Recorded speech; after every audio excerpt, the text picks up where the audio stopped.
نحمده ونصلي على رسوله الكريم. محترم مسلمانانو، شب قدر چې کوم دی دا کله وي او په کومه شپو کې وي. نو یو حدیث مبارک راځي، حضرت عباده بن صامت رضی الله تعالی عنہ د حدیث راوی دی، فرمای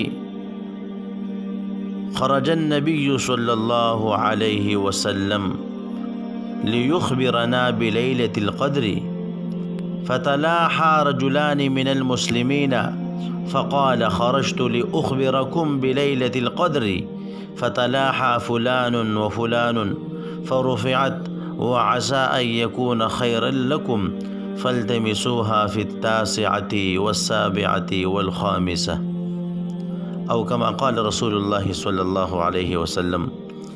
محترم په دې حدیث مبارک کې رااله حضرت عباده بن صامت رضی الله تعالی عنہ فرمایي، نبی رسول الله والسلام د دې لپاره تشریف بهر راوړو چې مونږ ته د شب قدر خبر راکې.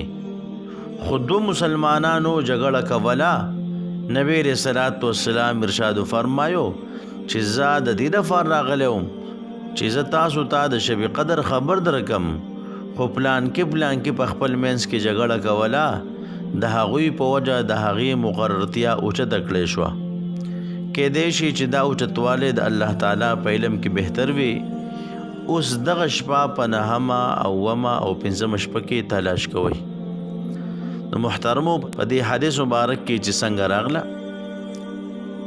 چې نبی رسول الله والسلام خو دې لپاره بات راوته چې خلکو ته د شب قدر خبر ورکړي، خو بل طرف ته چې کم دی جګړه دومره بد سیز دی او د بې خیرۍ چې کم دی هغه سبب دی چې دلته د شب قدر هغه معلومېدل چې کم دی هغه اوچت شول. نو شب قدر په دغه شپه کې نبی صلی الله علیه وسلم خلکو ته خبر ورکو، خو د جګړې د وجې چې کوم دی د هغې هغه معلومېدل اوچت شول.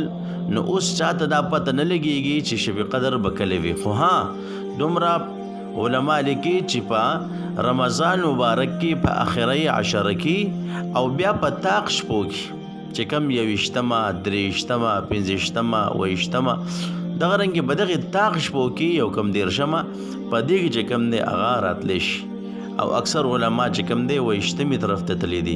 خو بهرحال په دې کې هم خیر او سبب دغه کیدی شي که چېرې مثال دا شپه مقرر او معلومه وي، نو بیا به خلکو صرف په دغه یو شپه کې عبادت کولی، بیا به نه کولی. نو اوس چې کم دی هر شپه انسان عبادت کولی شي، کیدای شي به دې شپه کې وي، کیدای شي به دې شپه کې وي. نو هر انسان چې کم دی بیا په هر شپه کې چې کم دی د عبادت کولو کوشش به کوي. نو محترم، به د کې چې کم دی دغه خیر کیدی شي. الله رب عزت مونږ ته د دغه شپې د عبادتو توفیق راکړي. وما علینا الا البلاغ.